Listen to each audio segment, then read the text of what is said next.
They buried Cole Rourke's name in the headlines before they buried his body, except there was no body to bury. While the town of Redstone Crossing celebrated the death of the West's most feared outlaw, the man himself crawled through blood-soaked canyon dust, more ghost than legend. But ghosts don't bleed, and ghosts don't burn with the kind of rage that turns a broken man into something the frontier has never seen before. What comes next isn't redemption, it's resurrection. And when an outlaw everyone believes is dead decides to prove them all wrong, the entire territory will learn that some legends refuse to die. If you're watching from anywhere in the world, drop your city in the comments below. I want to see how far this story travels. Now settle in, because what you're about to hear is a tale of survival, betrayal, and the birth of a legend the West will never forget. The desert didn't care about reputation. It didn't care that Cole Rourke had once been a name whispered in saloons from Texas to Montana. Didn't care that bounty hunters had spent 3 years chasing his shadow through every lawless town west of the Mississippi. The desert only cared about one simple truth: you bled or you didn't, and Cole Rourke was bleeding. He pressed his palm against the wound in his side, fingers slick with blood that looked black in the moonlight. Every breath felt like swallowing broken glass. His horse, a stolen mare he'd taken from a ranch outside Copper Ridge, had given out 2 miles back, collapsing with a broken leg in a ravine he'd been too desperate to see coming. Now he was on foot, stumbling through sand and sage, leaving a trail any half-decent tracker could follow straight to wherever he planned to die. The problem was, he didn't plan to die. Not here, not like this. Not when every newspaper from Denver to San Francisco had already written his obituary. Rourke gang destroyed in Redstone Crossing ambush. Marshal Crowe ends reign of terror. He'd seen the headline 3 days ago, crumpled in the dirt outside a trading post.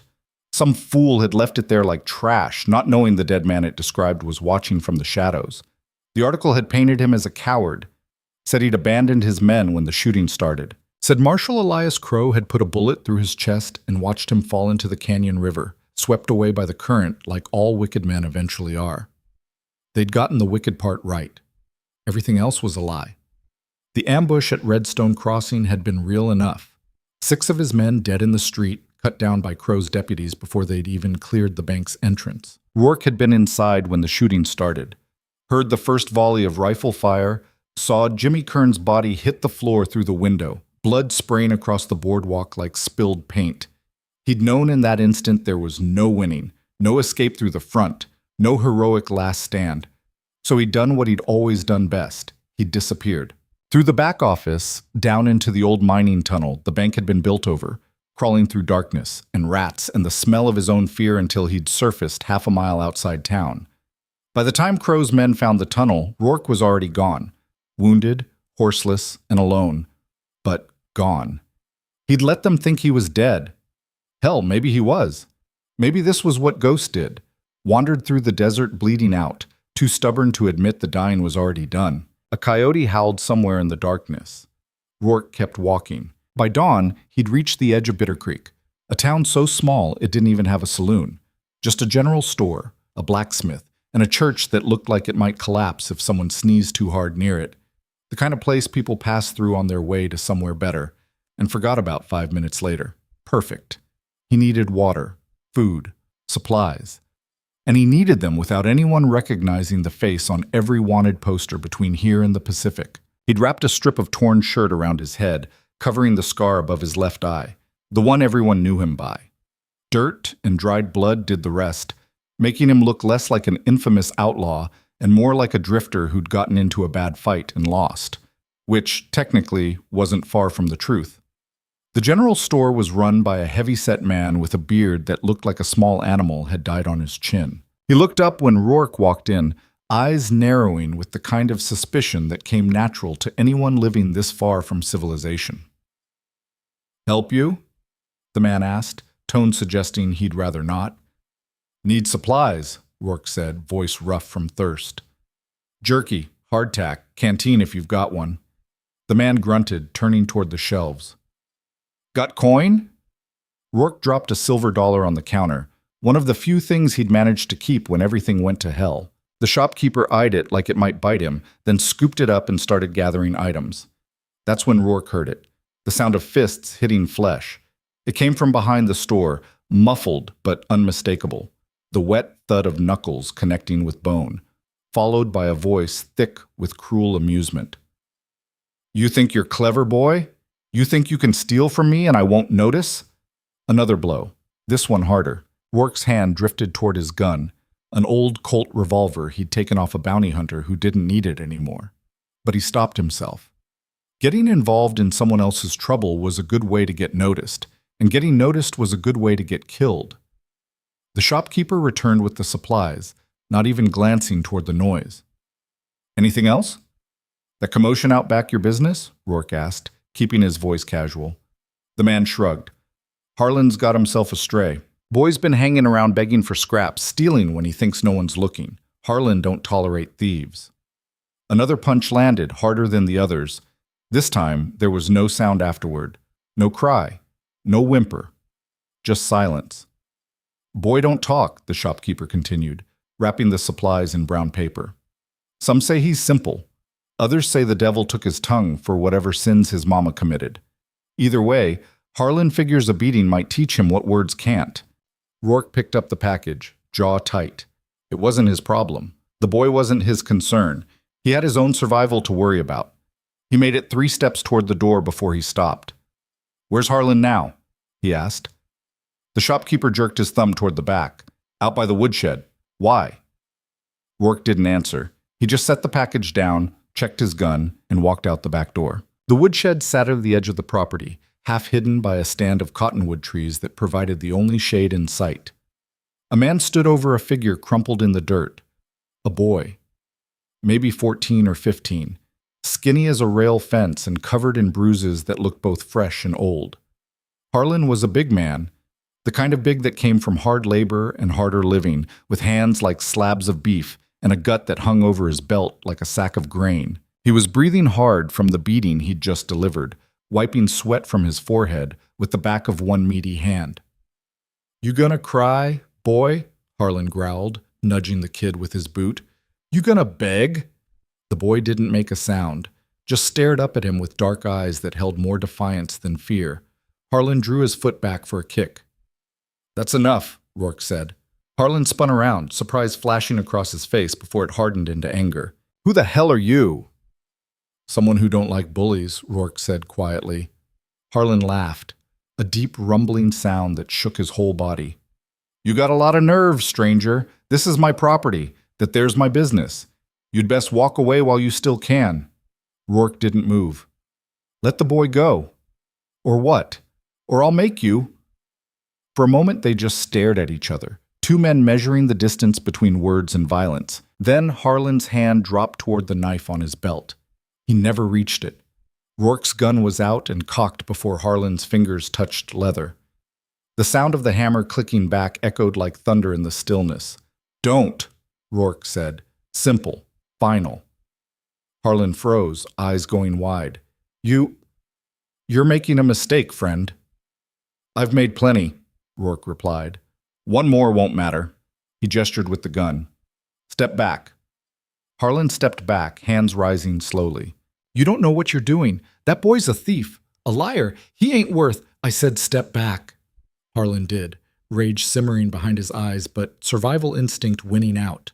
Rourke kept the gun trained on him while he moved to the boy, reaching down with his free hand. "Can you stand?" he asked. The boy looked up at him, eyes searching his face like he was trying to solve a puzzle. Then, slowly, he nodded. Rourke pulled him to his feet. The kid swayed, favoring his left leg, but he stayed upright. There was something in his gaze, something sharp and calculating beneath the bruises, that reminded Rourke of himself at that age, a survivor's eyes. "You're coming with me," Rourke said.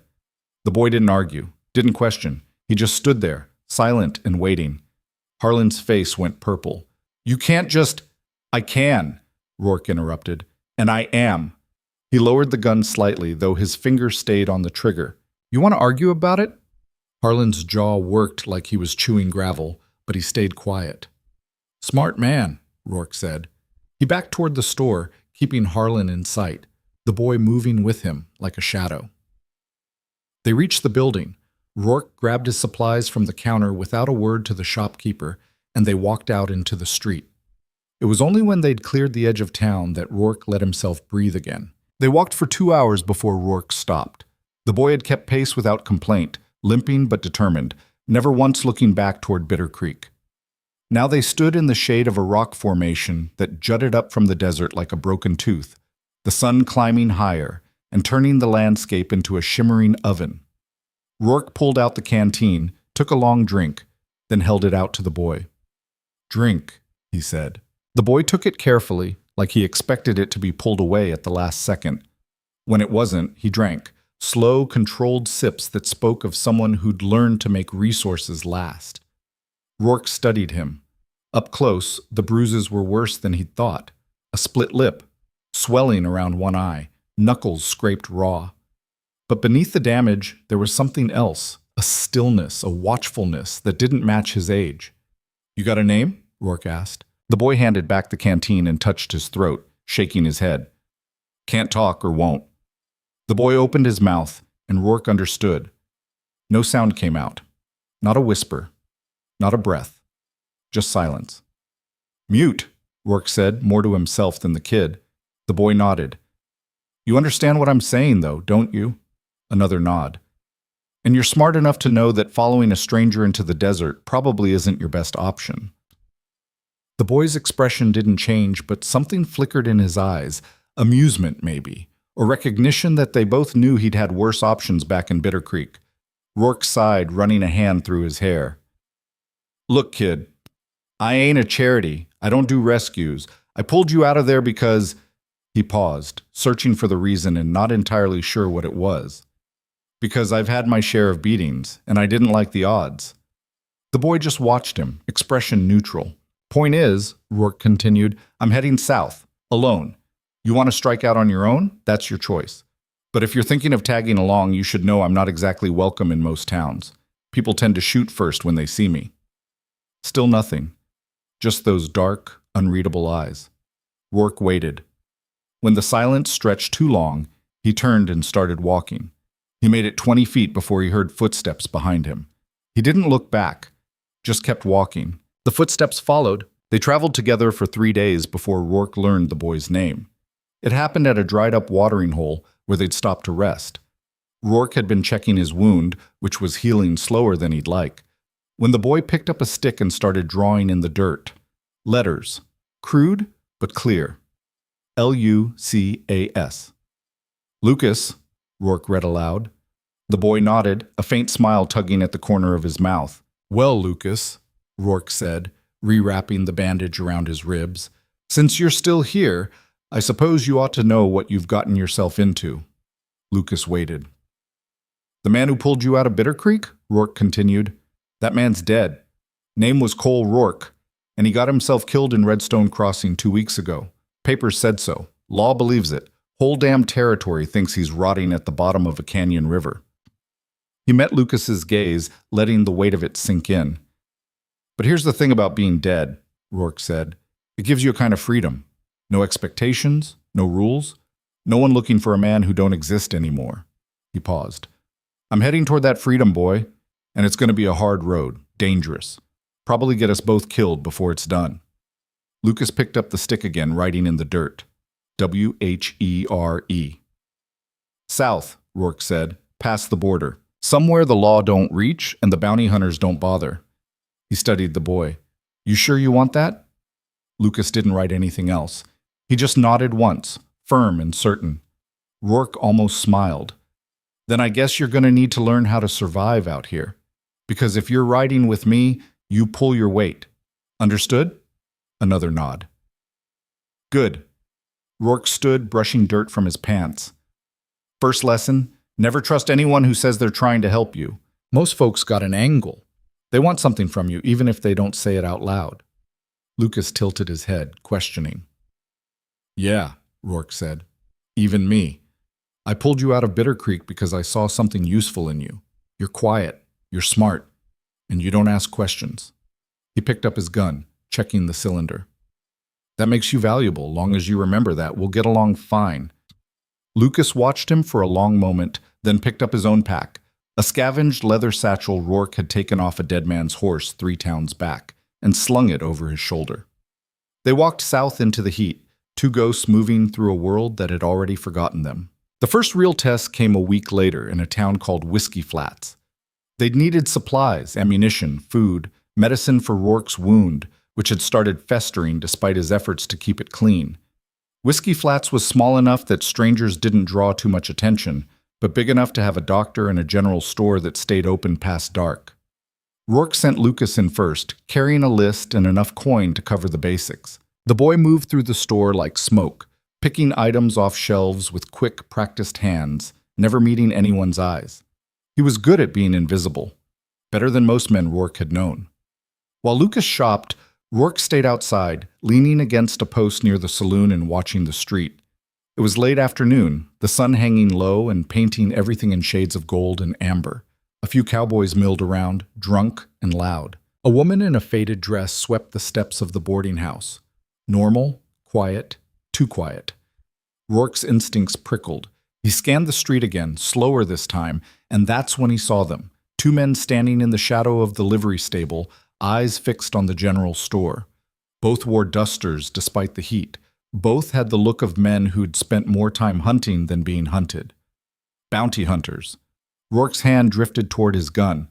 One of the men turned, and their eyes met. Recognition flared. Not immediate, but close enough.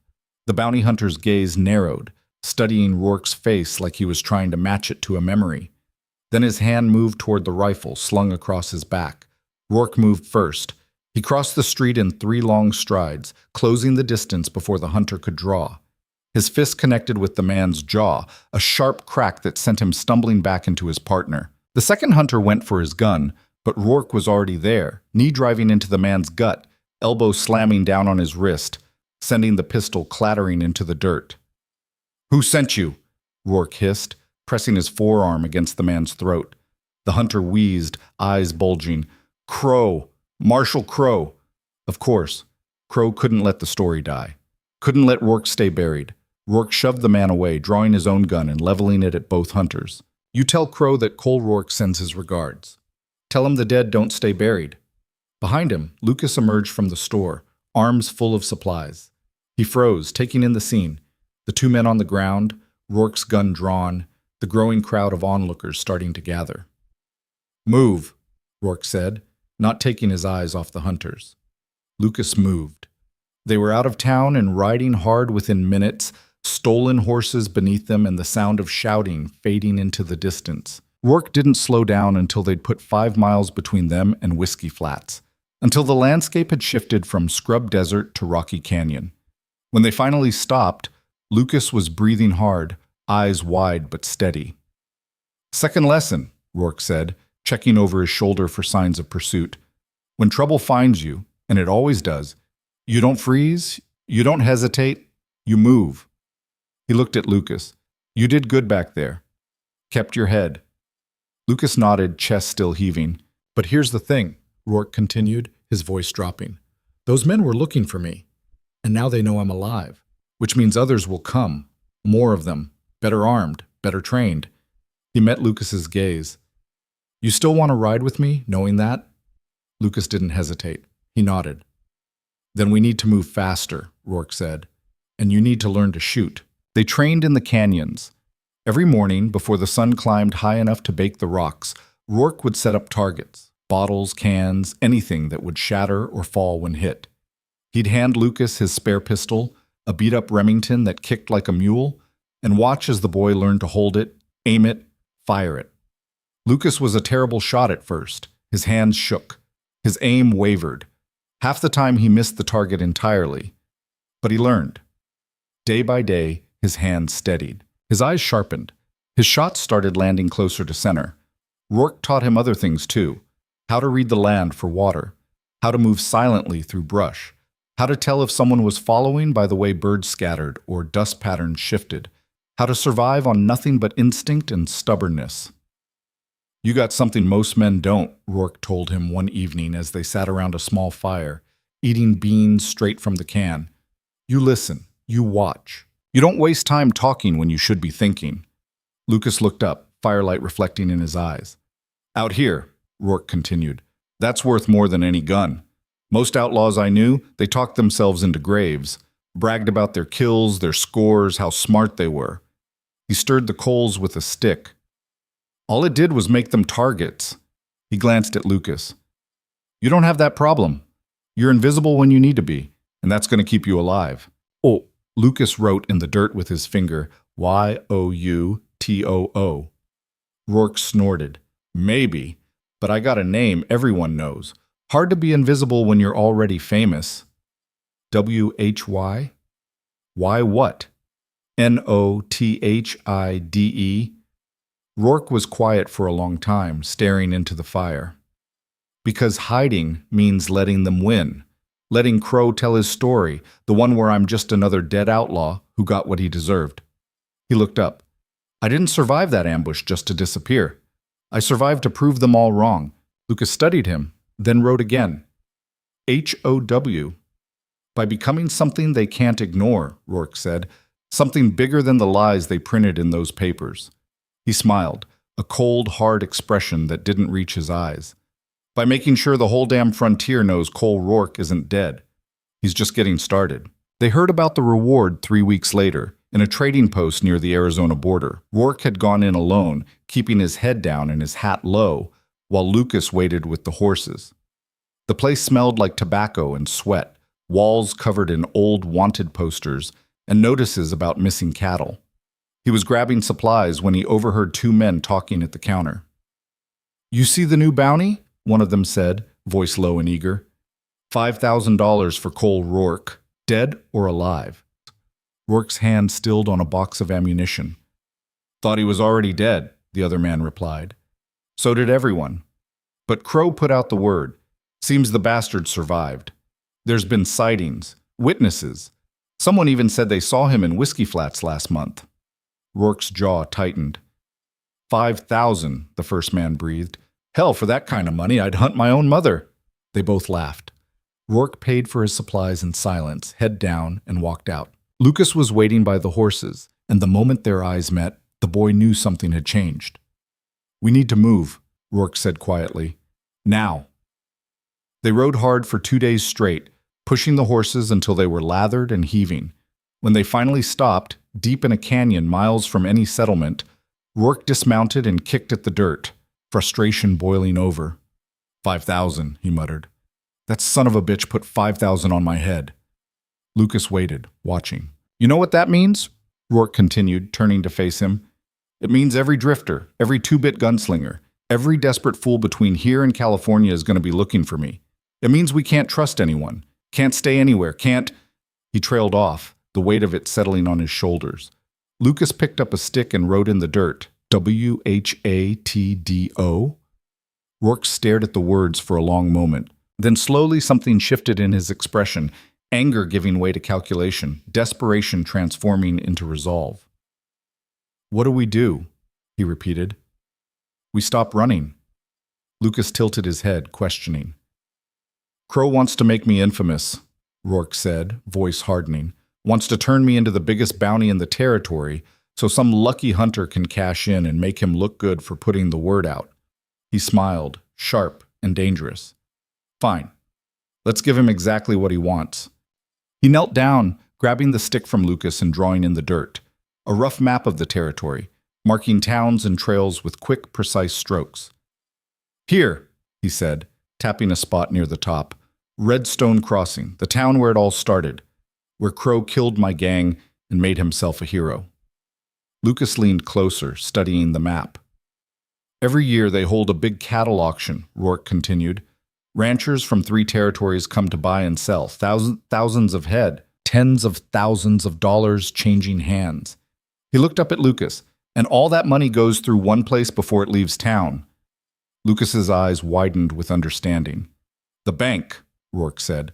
The same bank where my men died. The one Crowe swore would never be touched again. He stood, brushing dirt from his hands. We're going to rob it, right under his nose. And when we do, the whole frontier's going to know Cole Rourke isn't just alive. He's untouchable. Lucas stared at him for a long moment, then picked up the stick again.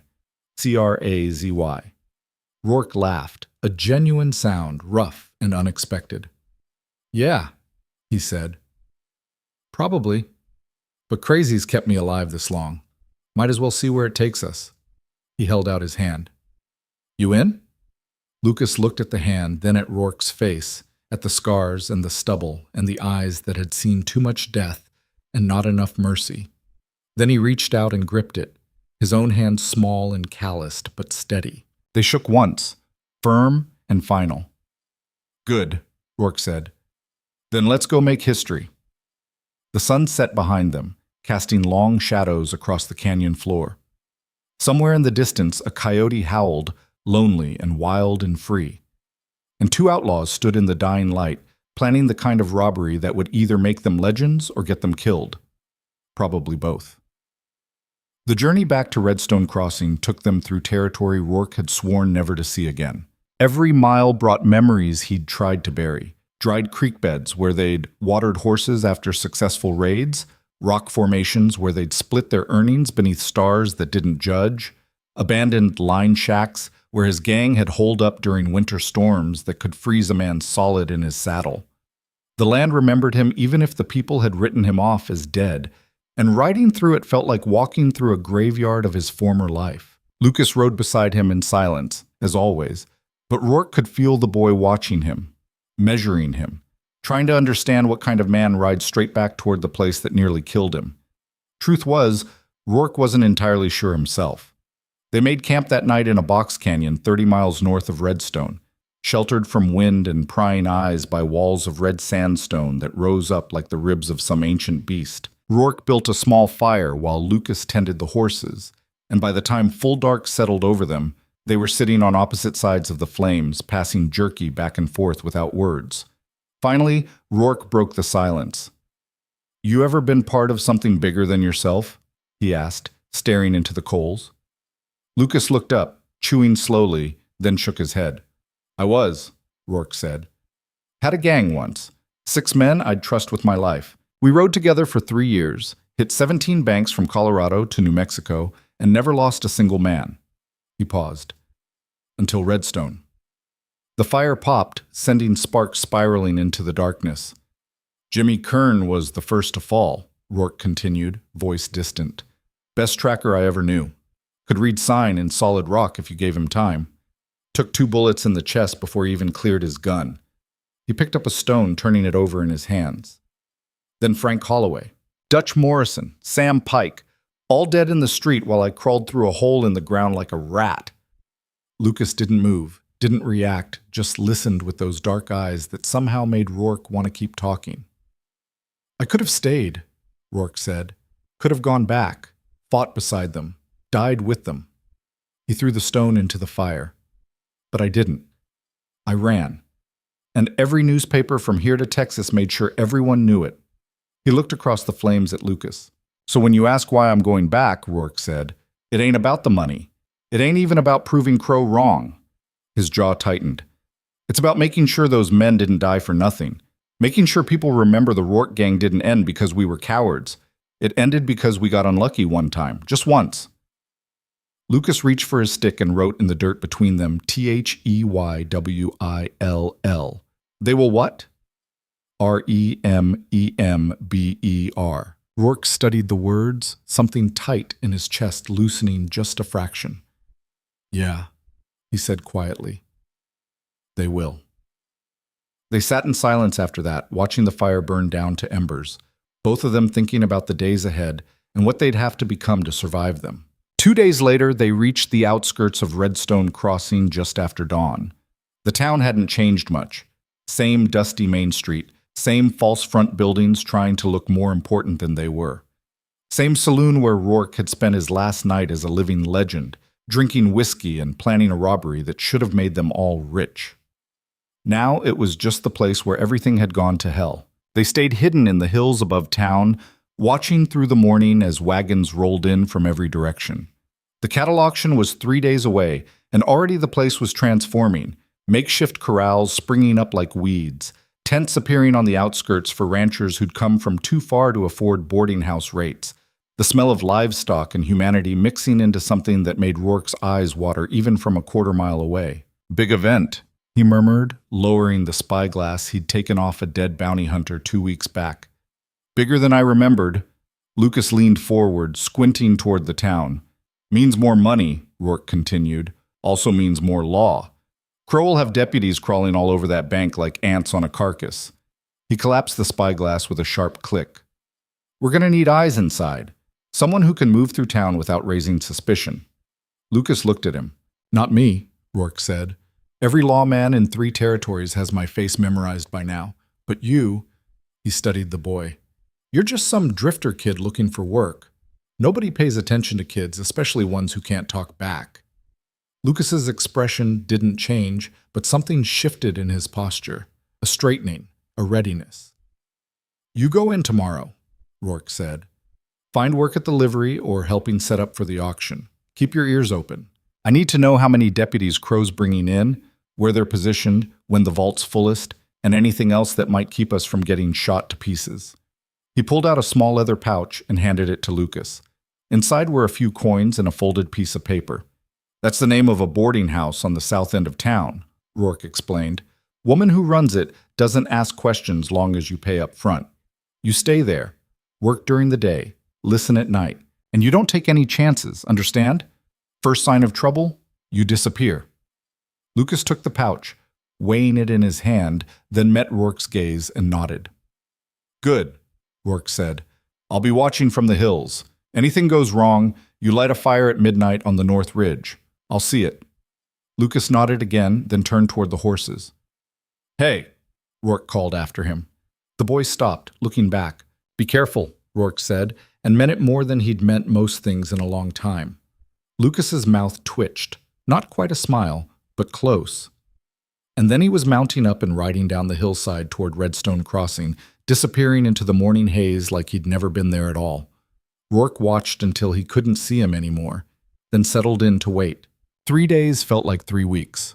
Rourke spent them moving between vantage points in the hills, watching the town through his spyglass, and trying not to think about all the ways this could go wrong. He saw Lucas twice, once hauling hay bales at the livery stable, once running errands for a merchant near the general store. Both times the boy moved with the same quiet efficiency that made him invisible in a crowd. Good. That was good. But Rourke also saw things that made his gut tighten with worry. Crowe had brought in reinforcements.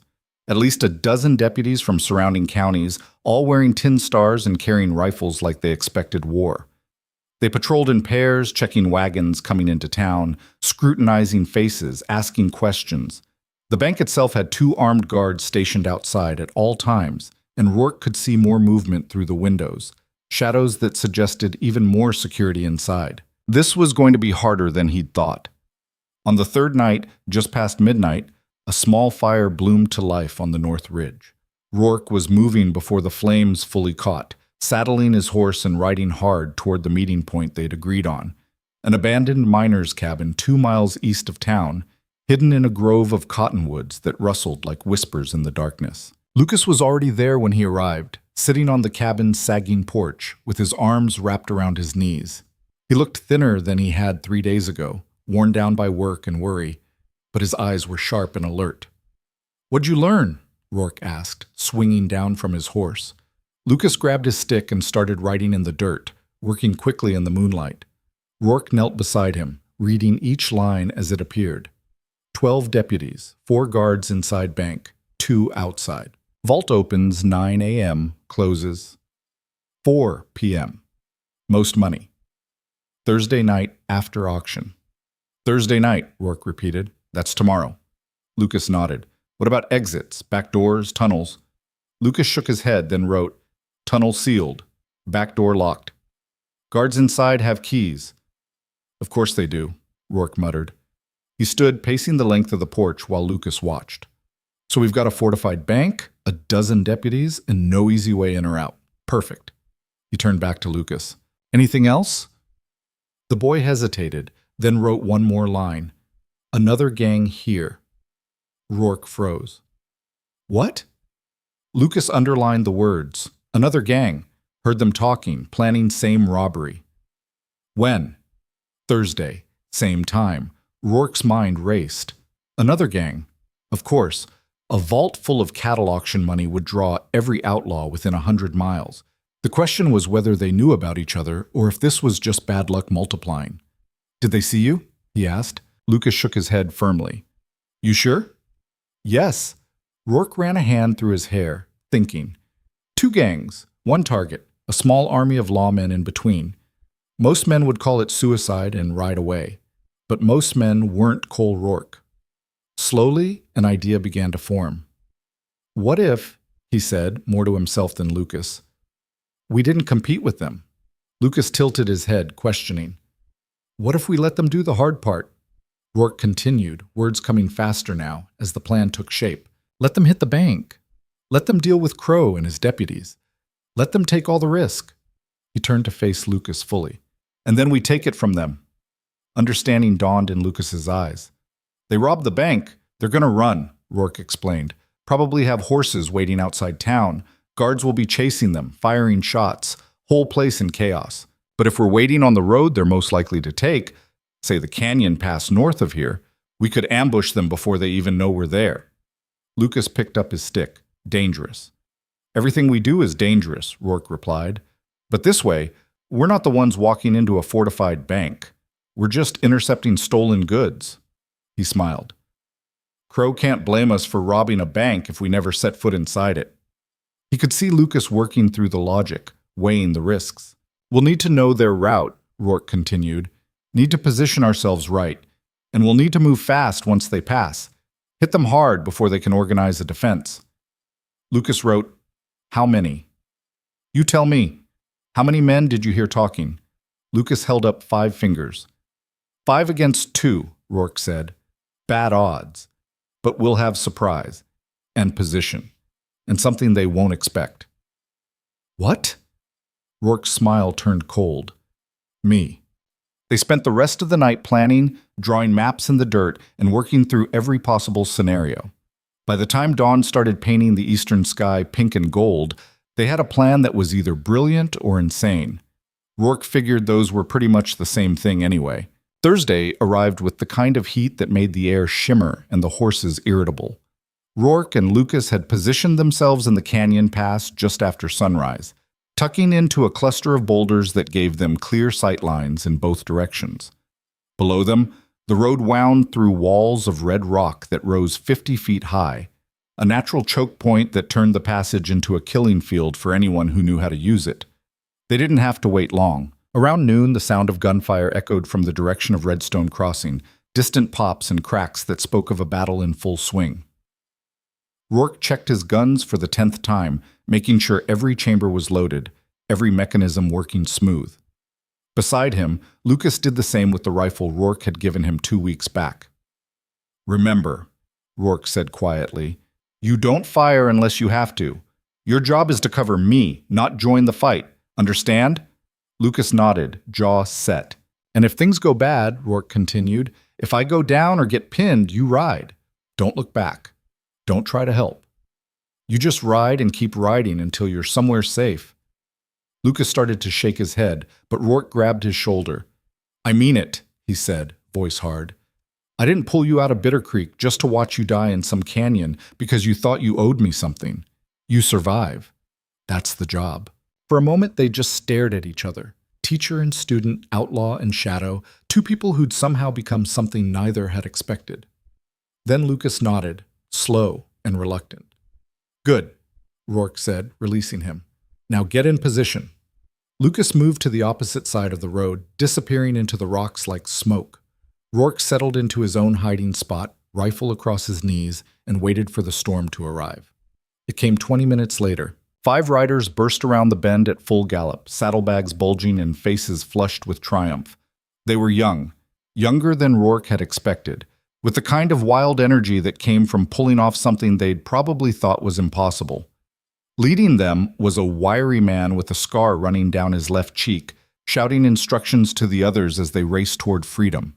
Behind them, distant but gaining, came the sound of pursuit. Lawmen, angry, armed, and out for blood. Perfect.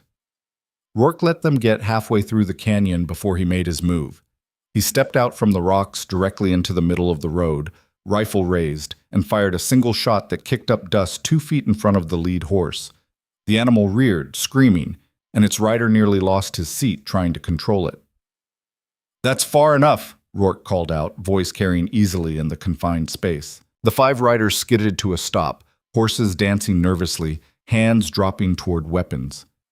"Easy," Rourke said, keeping his rifle trained on the leader. "Nobody needs to die today.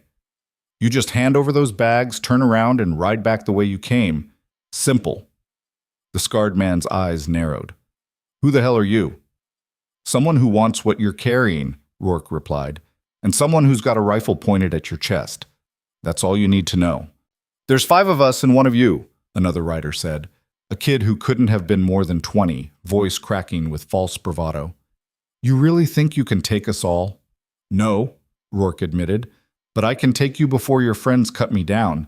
Question is whether you're willing to die for their share." The kid's face went pale. "Besides," Rourke added, tilting his head slightly toward the rocks on either side, "who said I was alone?" That was Lucas's cue. A single rifle shot cracked from the opposite canyon wall, hitting a rock near the rear rider's horse. The animal spooked, nearly throwing its rider, and suddenly the gang wasn't looking quite so confident anymore. "2 of you now," the leader said, but his voice had lost some of its edge. "Two's all we need," Rourke replied. "Now, those bags. On the ground. Slow." For a long moment, nobody moved. The sound of approaching hoofbeats grew louder, Crowe's men getting closer with every passing second. The gang leader's eyes flicked between Rourke, the rocks where Lucas was hidden, and the road behind them. He was calculating, weighing options, trying to find an angle that didn't end with him dead or in chains. "You got about 30 seconds before those lawmen get here," Rourke said helpfully. "They catch you with that money, you're going to hang. But if you give it to me and ride, you might just make it to the border before sunset. Your choice." The leader's jaw worked. Then slowly he reached for the saddlebag. "Smart man," Rourke said. That's when everything went sideways. The kid, the young one who'd spoken earlier, went for his gun. He was fast, faster than Rourke had given him credit for. The pistol cleared leather and was coming up when Rourke's rifle barked once, the bullet catching him high in the shoulder and spinning him out of the saddle. He hit the ground hard, screaming, and his horse bolted. The other 4 riders exploded into motion. 2 went for their guns. The other 2 spurred their horses forward, trying to break through.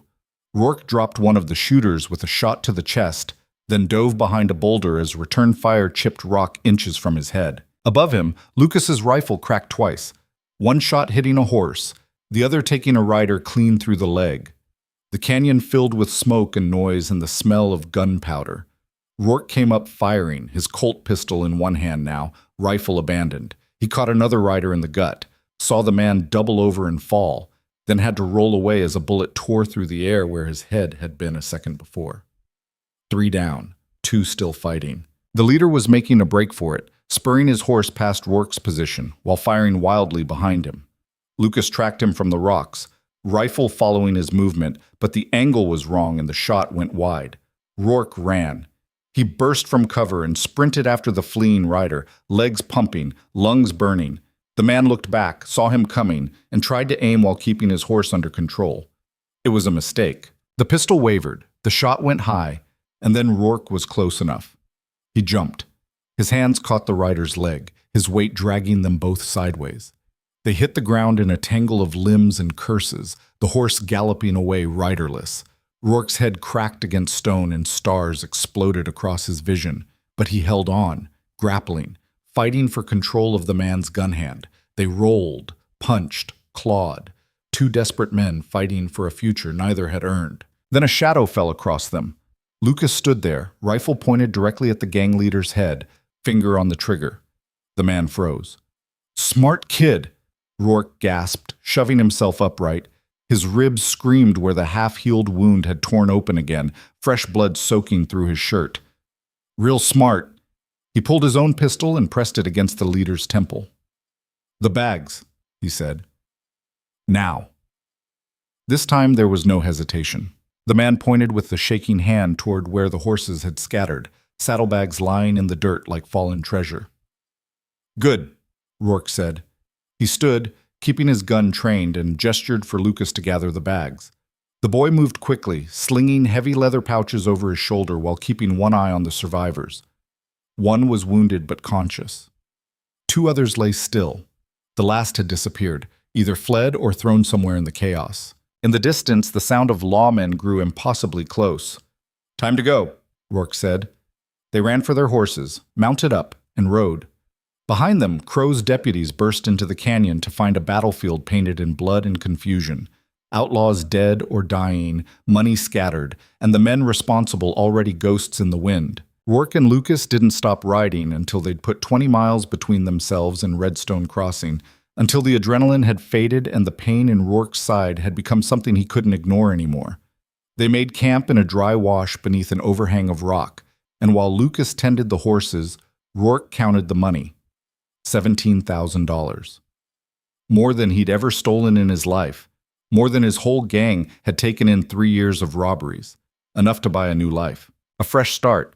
Enough to disappear and never be found.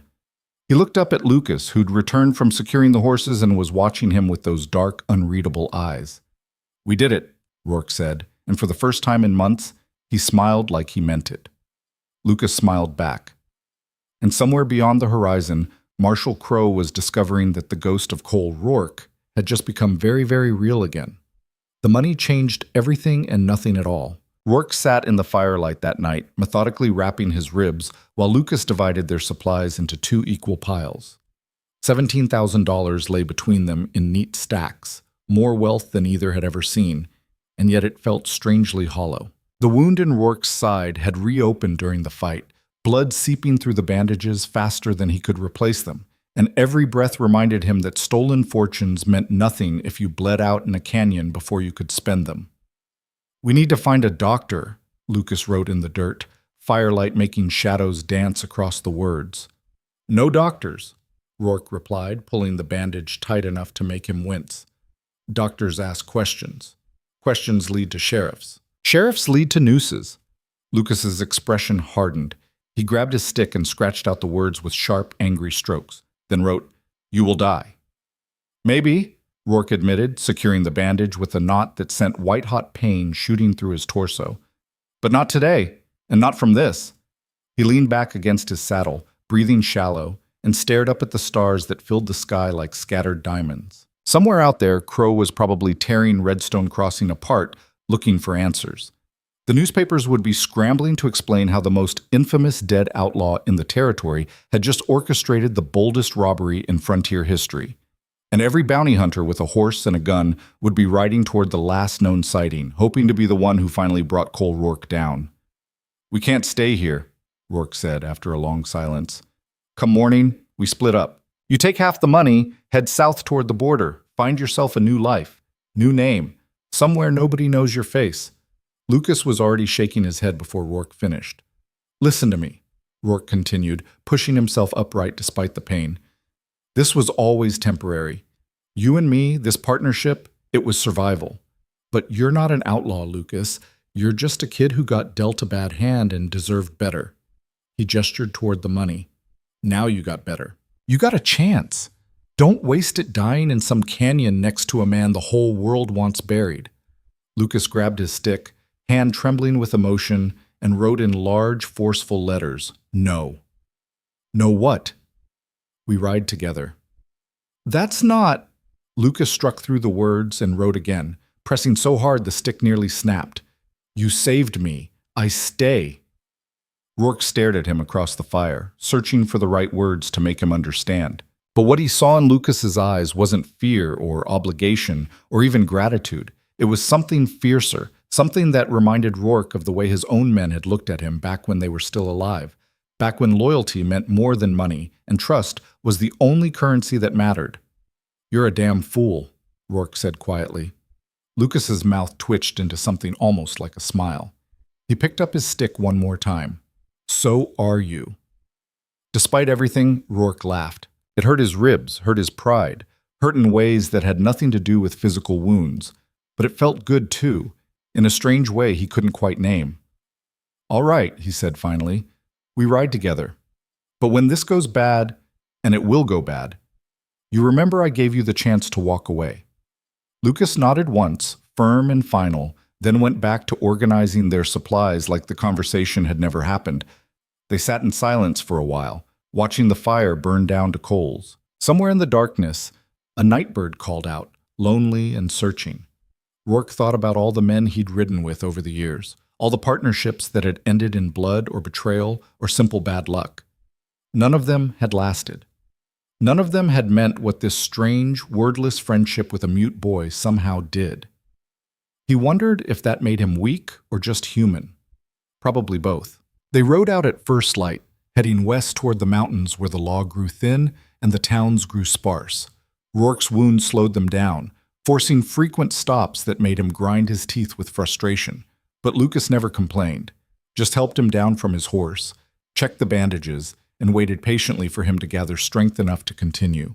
By the third day, fever set in. Rourke tried to hide it at first, but there was no hiding the way his hands shook or the sweat that soaked through his shirt despite the autumn chill. By midday, he could barely stay upright in the saddle, and when they stopped to water the horses at a creek, he slid sideways and nearly fell before Lucas caught him. "I'm fine," Rourke mumbled, though the words came out slurred and unconvincing. Lucas didn't bother writing a response. He just helped Rourke to the shade of a cottonwood tree, laid him down on his bedroll, and began stripping away the blood-soaked bandages with quick, efficient movements. The wound underneath looked bad. Worse than bad. The edges had turned an angry red that spoke of infection spreading, and when Lucas pressed gently around it, thick yellow pus seeped out. Rourke hissed through his teeth, vision blurring, and felt the world start to tilt sideways. "Don't," he managed. "Don't waste time. Just leave me. Take the money." And Lucas slapped him. Not hard, but sharp enough to cut through the fever haze and bring Rourke's eyes into focus. The boy's face was set in an expression of pure determination, jaw clenched, eyes blazing with something between anger and fear. He grabbed his stick and wrote in the dirt, "No giving up." "Kid, I'm dying," Rourke said, trying to make him understand. "This infection, it's going to kill me whether you watch or not. At least if you go now, you got a chance."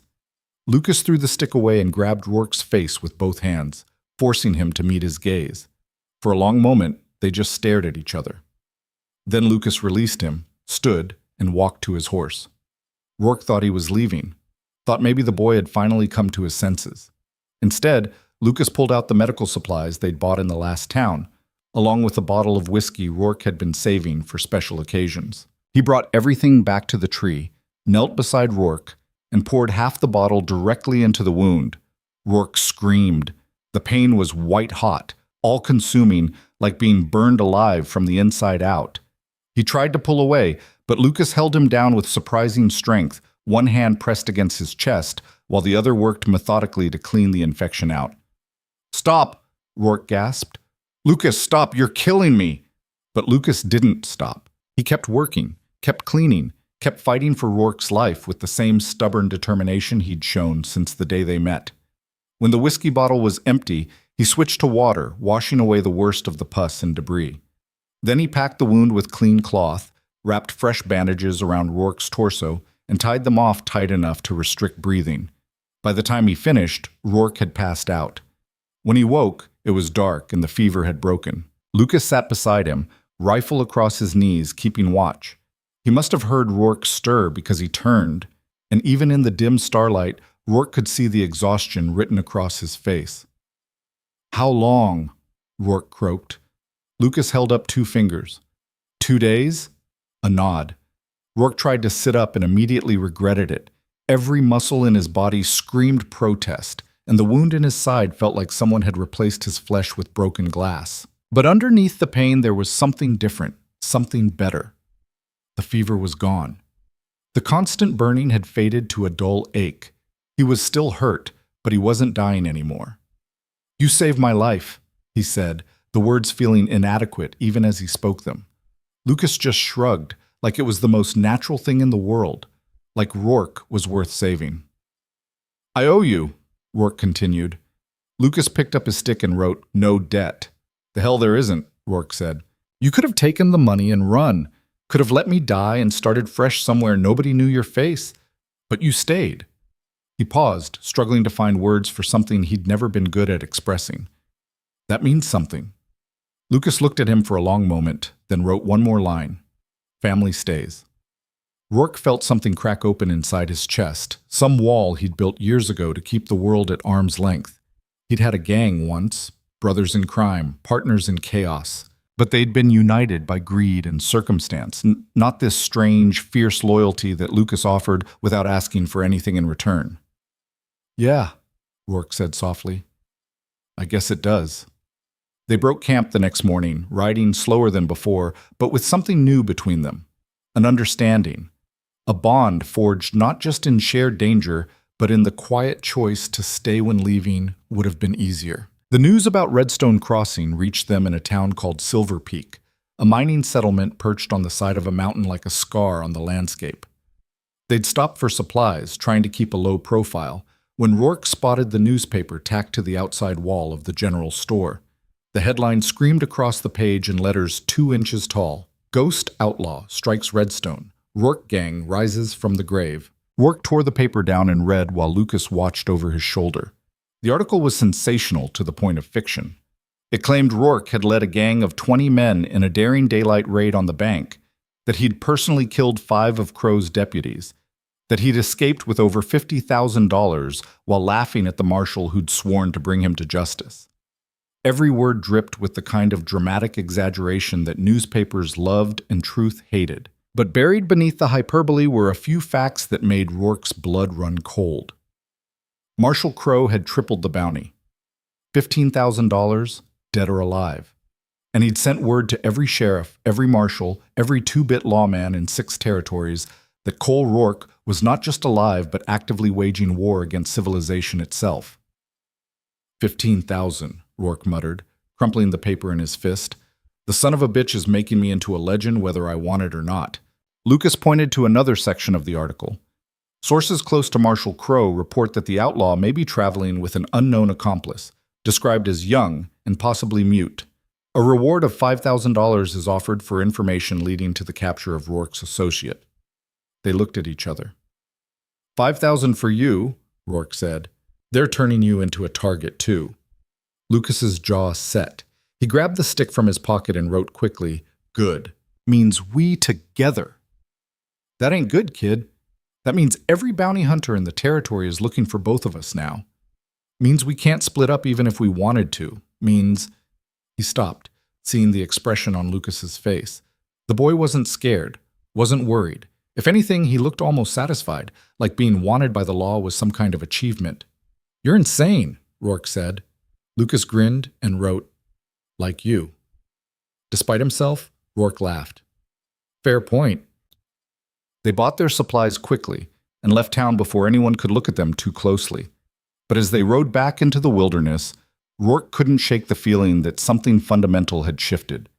The robbery at Redstone had been about proving a point, about making sure his men hadn't died for nothing. But now, with wanted posters spreading his face across the frontier and Lucas's description attached to his own, it had become something else entirely.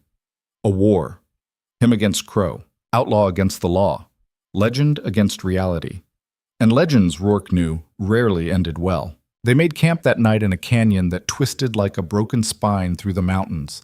The walls rose high enough to hide their fire from distant eyes, and a small stream provided fresh water that tasted like snowmelt in stone. It was the kind of place that felt separate from the world, like they'd stepped outside the bounds of civilization into something older and wilder. While Lucas prepared their meal, Rourke sat cleaning his guns and thinking about their next move. They had money. They had supplies. What they didn't have was a destination. Running without direction was just another way of waiting to get caught. "We need a plan," he said, breaking the comfortable silence. Lucas looked up from the fire, questioning. "Crowe's not going to stop," Rourke continued. "Not until one of us is dead. And with bounties that high, we can't trust anyone. Can't stay in towns. Can't hire help. It's just us against everyone." He set down the gun he'd been cleaning and stared into the flames. "So either we run forever, always looking over our shoulders, or we do something that makes it impossible for them to catch us." Lucas wrote, "Like what?" "That's the question, isn't it?"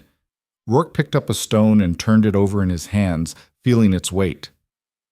"We could head for Mexico, cross the border, and disappear.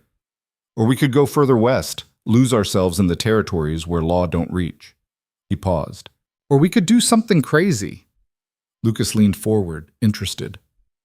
"We could make Crowe come to us," Rourke said slowly, the idea taking shape even as he spoke it. "Set a trap, use his obsession with catching me against him, make him so desperate to end this that he makes a mistake." "Dangerous," Lucas wrote. "Everything we do is dangerous," Rourke replied. "But this way, at least we control when and where the fight happens. We pick the ground. We set the terms. And if we're smart, if we're careful, we might just survive it." He looked at Lucas. "What do you think?" The boy stared at him for a long moment, firelight reflecting in his dark eyes. Then he picked up his stick and wrote 3 words: "I trust you." Those words hit harder than Rourke expected. He'd had men follow him before, but it was always predicated on profit or fear or the promise of glory. Lucas followed him for none of those reasons. The boy trusted him not because of what Rourke could give him, but because of who Rourke had proven himself to be in the quiet moments between robberies and gunfights. It was humbling, terrifying, and strangely empowering. "All right," Rourke said, "then here's what we do." He spent the next hour outlining a plan that was equal parts audacity and madness. They would send a message to Crowe, anonymous but unmistakable, claiming that Cole Rourke would be at a specific location on a specific date.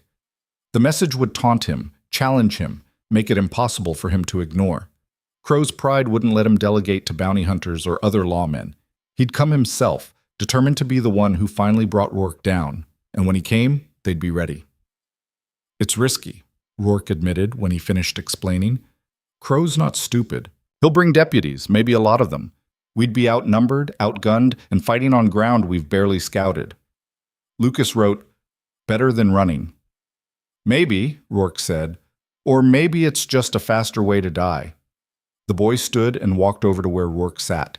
He held out his hand, palm up, waiting. Rourke looked at it, understanding the gesture. A partnership. A choice freely made. He reached out and gripped Lucas's hand, feeling the calluses and scars that told stories of survival neither of them had asked for, but both had endured.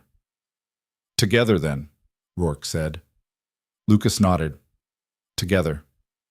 They sat like that for a moment, hands clasped, 2 outlaws bound by something stronger than law or money or even blood. Then Lucas released him and went back to the fire, and they ate their meal in silence, both of them thinking about the battle to come and wondering if they'd live long enough to see what lay beyond it. The message was delivered 3 days later through a contact Rourke still had in a border town called Dust Creek.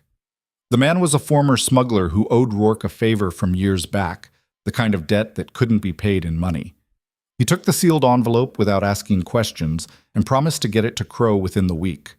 The letter inside was brief and to the point. "Marshal Crowe, I hear you're looking for me. Stop wasting time chasing shadows and come face me yourself. Blackwater Canyon, 3 weeks from today, noon. Come alone or don't come at all. I'll be waiting. Cole Rourke."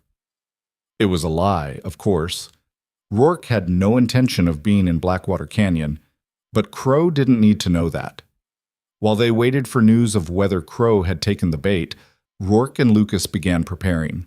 They scouted locations, looking for terrain that would give them every possible advantage. They practiced shooting from horseback, reloading while moving, all the skills that might mean the difference between survival and a shallow grave. And slowly, something unexpected happened. Lucas got better, not just with a gun, though his aim improved dramatically. He got better at reading situations, anticipating threats, thinking 3 moves ahead like he'd been born to this life instead of stumbling into it by accident. Rourke watched him transform from a scared, beaten boy into something sharper, something dangerous in its own right. One evening, after a long day of training, Rourke finally put words to what he'd been thinking.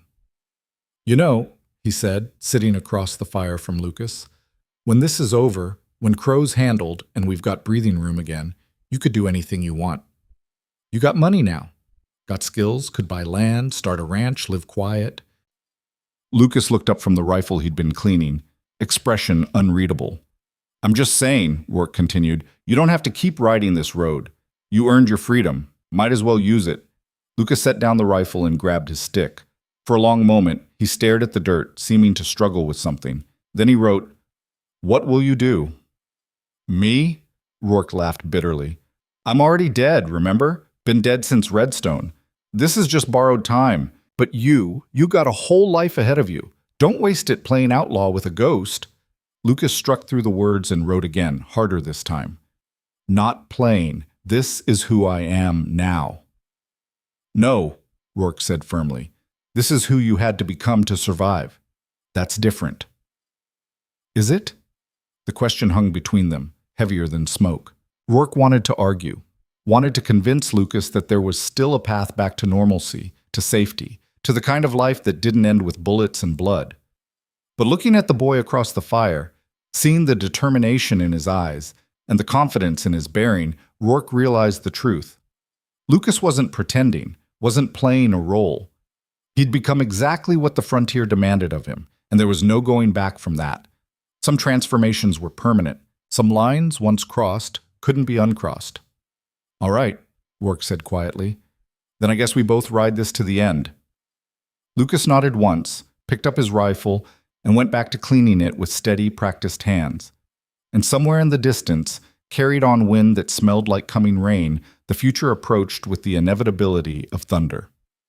Word came back from Dust Creek 10 days later, carried by the same smuggler who'd delivered Rourke's message. The man arrived at their camp just after dawn, riding a horse that looked half dead from hard travel, and his face told the story before his mouth did. Crowe got your letter, he said, swinging down from the saddle and accepting the canteen Lucas offered. Whole damn territory's talking about it. Marshal's been raging like a caged animal, calling you every name in the devil's dictionary. He coming? Rourke asked. The smuggler nodded.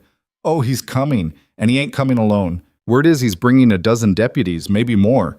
Plans to surround the canyon and turn it into your grave. Rourke smiled grimly. Good. That's exactly what I wanted to hear.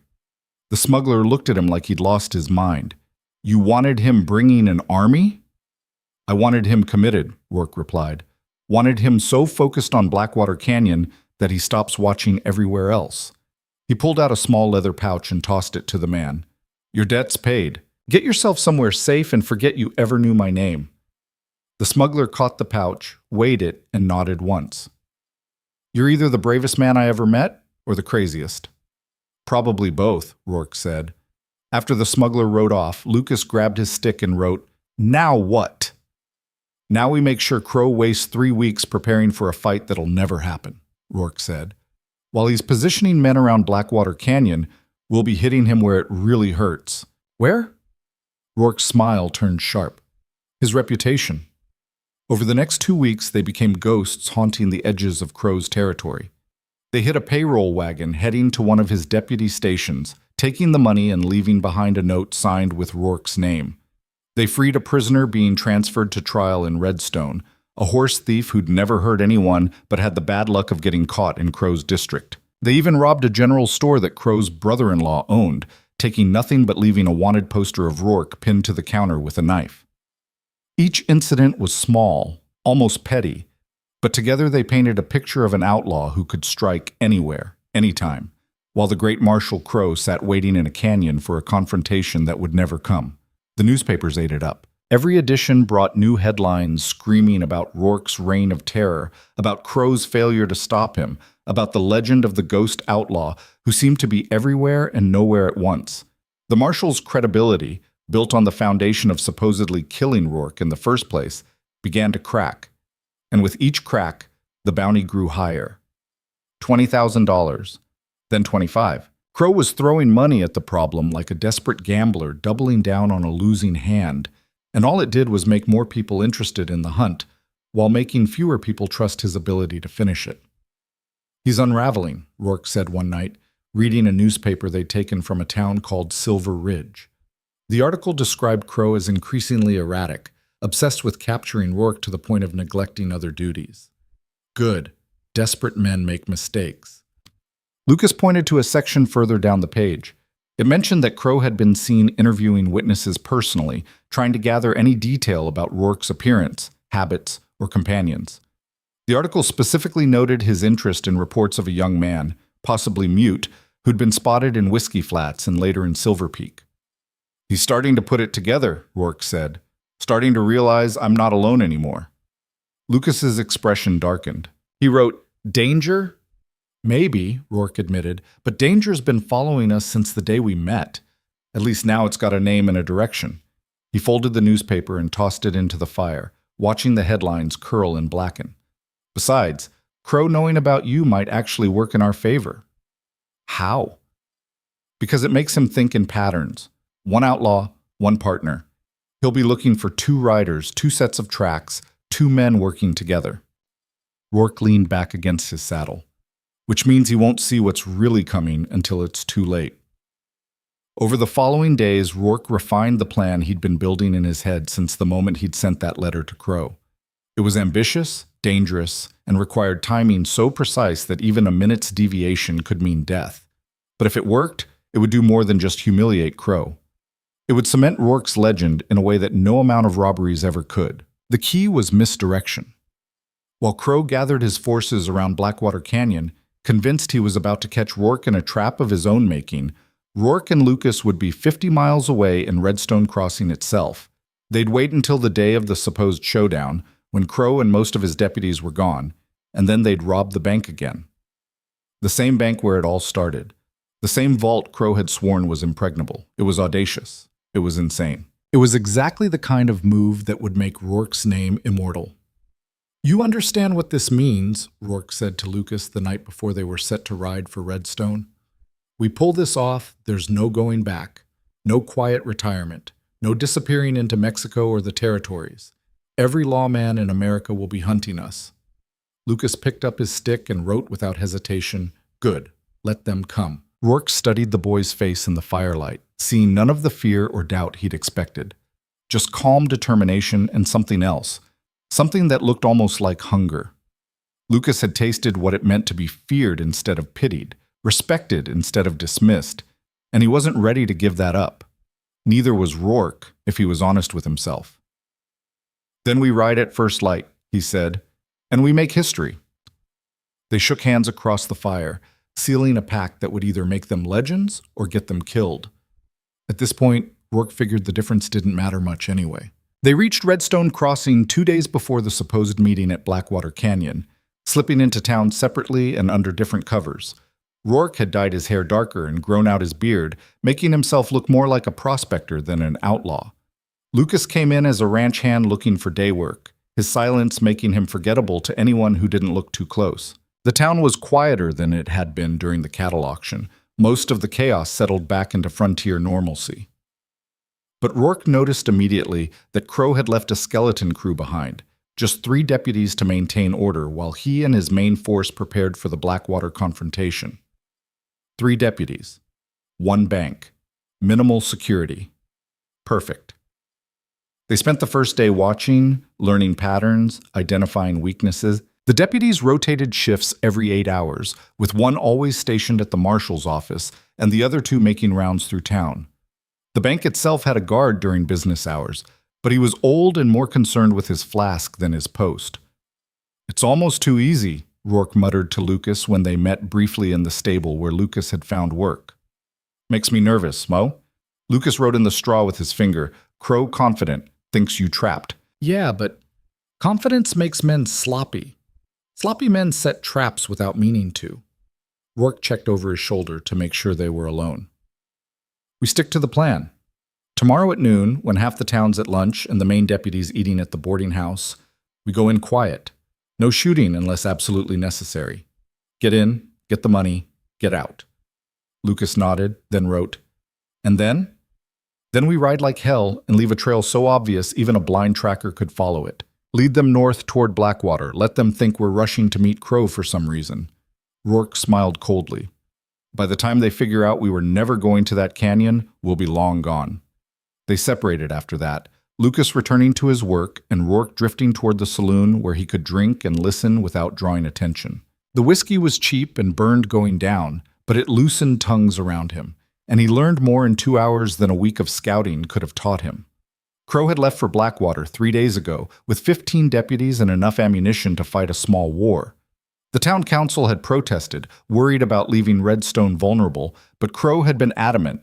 He'd staked his entire reputation on catching Rourke, and he wasn't about to let anything interfere. "Man's obsessed," one drunk cowboy said to his companion. "Talks about Rourke like he's the devil himself." "Can you blame him?" the other replied. "Rourke made him look like a fool. Whole territories laughing at how the great Marshal Crowe let a dead man rob him twice." They both laughed, and Rourke had to fight the urge to smile into his whiskey. Everything was going exactly as he'd hoped. That night, he met Lucas one final time in an abandoned warehouse on the edge of town. They went over the plan again, checking every detail, making sure they understood not just what to do, but how to adapt if things went wrong. "You scared?" Rourke asked when they finished. Lucas considered the question, then wrote, "No, excited." "That's because you're young and stupid," Rourke said, but there was no heat in it. "Fear keeps you alive. Excitement gets you killed." Lucas erased his previous message and wrote, "You excited too." Rourke started to deny it, then stopped. The boy was right. Underneath the careful planning and measured caution, there was a thrill running through Rourke's veins that had nothing to do with the money and everything to do with the act itself. The audacity of walking into the same bank that had nearly been his grave and taking from it again, the poetry of it, the justice. "Yeah," he admitted, "I am," which probably means we're both fools. Lucas grinned and wrote, "Best kind." They spent the rest of the night preparing, checking weapons, organizing supplies, going through the mental rehearsal that separated professionals from amateurs. By the time the first light of dawn started painting the eastern sky, they were as ready as they'd ever be. Rourke looked at Lucas across the shadowy warehouse, seeing not the beaten boy he'd pulled from Bitter Creek, but something forged in fire and hardship into something unbreakable. "Whatever happens today," Rourke said quietly, "I want you to know you're the best partner I've ever ridden with. And I've ridden with a lot of men." Lucas's expression softened. He picked up his stick one last time and wrote simply, "Thank you for everything." "Don't thank me yet," Rourke said. "We still got to survive this." "We will," Lucas mouthed silently, the shapes of the words clear even without sound. And despite everything, despite all the odds stacked against them and all the ways this could end in blood, Rourke believed him. Noon came with the precision of a clock's hand sweeping toward judgment. Rourke walked toward the bank with measured steps, looking for all the world like a prospector checking on his deposit. Lucas was already inside, having entered 10 minutes earlier under the pretense of asking about opening an account. The old guard sat by the door, half asleep, his rifle leaning against the wall just far enough away to be useless in a crisis. 3 other customers were scattered throughout the lobby. A woman depositing her husband's wages. A merchant arguing about fees with the teller. A young man who looked like he'd never touched a dollar he didn't immediately owe to someone else. Normal. Routine. Perfect. Rourke caught Lucas's eye as he stepped inside, and in that brief glance, an entire conversation passed between them. Ready. Positions. Now. Rourke moved first, crossing to the guard in 2 quick steps and pressing his pistol against the man's temple before he could even register what was happening. "Don't," Rourke said quietly. "Not a sound. Not a move." The guard froze, eyes going wide. At the same moment, Lucas vaulted over the teller's counter with fluid grace, landing in front of the vault and drawing his own gun. The teller stumbled backward, mouth opening to scream, but Lucas grabbed him by the collar and shook his head once, sharp and commanding. The scream died unborn. "Everyone stays calm. Everyone lives," Rourke announced to the room, voice carrying easily in the sudden silence. "This'll be over in 5 minutes if you cooperate. Try to be a hero, and you'll die for someone else's money. Your choice." The woman clutched her purse like it could protect her. The merchant's face went pale as milk. The young man just stared, too shocked to process what was happening. No one moved. No one screamed. "Good. You," Rourke said to the teller, gesturing with his gun. "Open the vault." "I can't," the man stammered. "Only the manager can—" "Where's the manager?" Lunch. He went to lunch." Of course he did. Rourke had watched him leave 15 minutes ago, right on schedule. "Then you better figure out how to open it," Rourke said calmly, "because we're not leaving without what's inside, and I'm not patient enough to wait for your manager to finish his meal." "Please, I really can't." Lucas fired a single shot into the ceiling, the sound deafening in the enclosed space. Plaster rained down, and the teller nearly collapsed from fear. My partner's even less patient than I am, Rourke said. Now open the vault, or the next shot goes somewhere more permanent. The teller's hand shook so badly he could barely work the combination, but fear proved an excellent motivator. Within 2 minutes, the vault door swung open, revealing stacks of cash and coin that represented the deposits of half the territory. Fill these, Rourke said, tossing canvas bags to the teller. Fast! While the teller worked under Lucas's watchful eye, Rourke kept his gun trained on the customers and the guard, watching the street through the window for any sign that someone had raised an alarm. So far, nothing. The town went about its business, oblivious to the robbery happening in its heart. The teller filled 3 bags before his hands gave out from shaking. Lucas grabbed the last bag himself, stuffing it with bills while keeping one eye on the vault and the other on the terrified bank employee. 4 minutes. They'd been inside 4 minutes. Time to go, Rourke said. Lucas vaulted back over the counter, bags slung over his shoulder, and joined Rourke near the door. They'd planned their exit carefully, out the back, through the alley, to the horses waiting 2 streets over. Simple, clean, professional. That's when everything went wrong. The door burst open and a deputy walked in, probably making his routine rounds. He saw Rourke's gun, saw Lucas with the bags, saw the terrified customers, and his hand dropped toward his holster. "Don't!" Rourke shouted, but the deputy was young and stupid and probably thought he could be a hero. His gun cleared leather just as Rourke fired. The bullet caught him in the shoulder, spinning him around and sending his pistol clattering across the floor. He hit the ground hard, crying out in pain, and suddenly the entire carefully orchestrated robbery dissolved into chaos. The woman screamed. The merchant dove for cover. Outside, people started shouting, drawn by the gunshot. "Move!" Rourke barked to Lucas. They ran for the back door, bags bouncing against Lucas's back, Rourke's gun covering their retreat. Behind them, the wounded deputy was yelling for help, his voice carrying into the street and bringing exactly the kind of attention they'd been trying to avoid. They burst into the alley to find 2 more deputies running toward them from the opposite end, drawn by the commotion. There was no time to think, no time to plan. Rourke fired twice, forcing the deputies to dive for cover. Then he and Lucas sprinted toward the cross street, where their horses waited. Bullets chipped brick beside Rourke's head. He heard Lucas grunt as something grazed his arm, but the boy kept running, kept moving, kept fighting. They reached the horses, threw the bags across the saddles, and mounted in one fluid motion born of practice and desperation. "Ride!" Rourke shouted, spurring his horse toward the edge of town. They thundered down the main street with deputies scrambling behind them, guns firing, bullets singing through the air like angry hornets. Rourke fired back without looking, not trying to hit anything, just trying to make them keep their heads down long enough to reach open ground.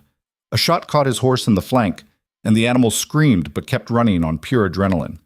Lucas was ahead of him now, bent low over his mount's neck, the bag secured and his gun in his free hand. They cleared the last building and hit the open desert at full gallop, leaving Redstone Crossing behind in a cloud of dust and gun smoke. Behind them, the deputies were organizing a pursuit, but it would take time to saddle horses and gather men. Time Rourke intended to use. They rode hard for an hour, following the trail they'd planned that led north toward Blackwater Canyon. It was obvious, almost comically so, with tracks clear enough for a child to follow. Every few miles, Rourke dropped something, a spent shell casing, a piece of torn cloth, anything to make the trail even more unmistakable. By the time they reached the fork in the canyon system where they'd planned to split off, Lucas's arm was bleeding steadily and Rourke's horse was starting to falter from its wound. "We need to switch horses," Rourke said, pulling to a stop near a cluster of rocks they'd hidden their spare mounts behind 2 days ago. "And bandage that arm before you bleed out." Lucas slid from his saddle and immediately started transferring the money bags to the fresh horse, ignoring the blood running down to his wrist. Rourke grabbed him by the shoulder, forcing him to stop.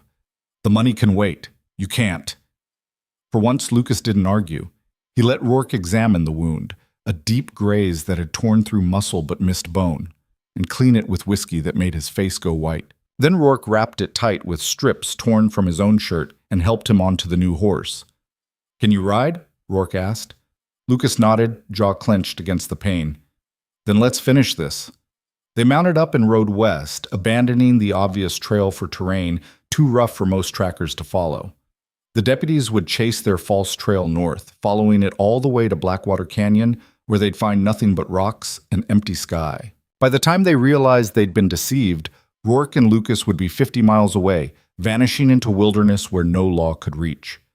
The sun was setting by the time they reached their planned hideout, a cave system deep in the mountains that Rourke had used years ago during his first days as an outlaw.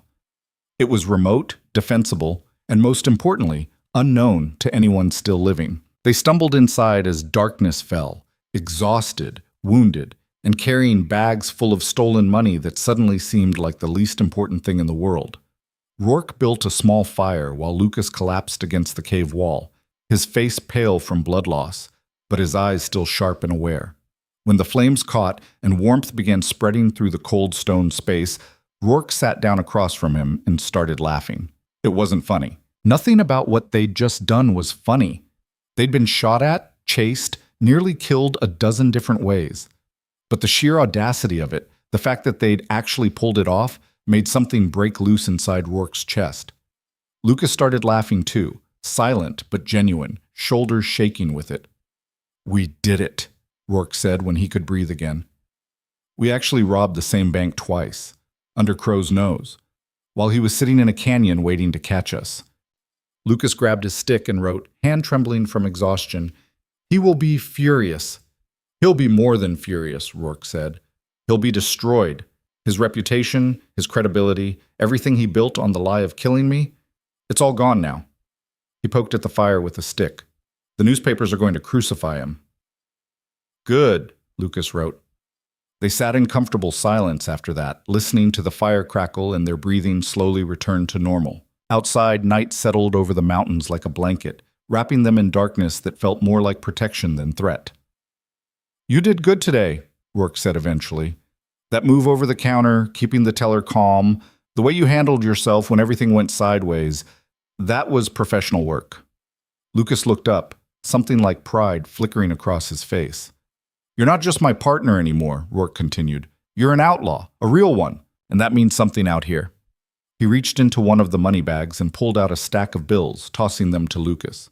"Your share. You earned every dollar." Lucas caught the money but didn't look at it. Instead, he wrote, "Not about money." "I know," Rourke said quietly. "It never was it? Not for you." "No. About being seen." Those 3 words hit Rourke harder than any bullet. He understood then what he should have realized from the beginning. Lucas hadn't followed him for money or adventure or even survival. He'd followed because Rourke had looked at him and seen not a damaged, voiceless boy to be pitied or abused, but a person with worth, with potential, with a future that could be more than scraps and beatings. And in seeing him that way, Rourke had given him something more valuable than any stolen fortune. He'd given him dignity. "Yeah," Rourke said, throat tight. "I see you, kid. Whole damn frontier's gonna see you now." Lucas smiled, genuine and unguarded. And in that moment, he looked less like an outlaw and more like what he should have been all along, just a boy who'd finally found somewhere he belonged.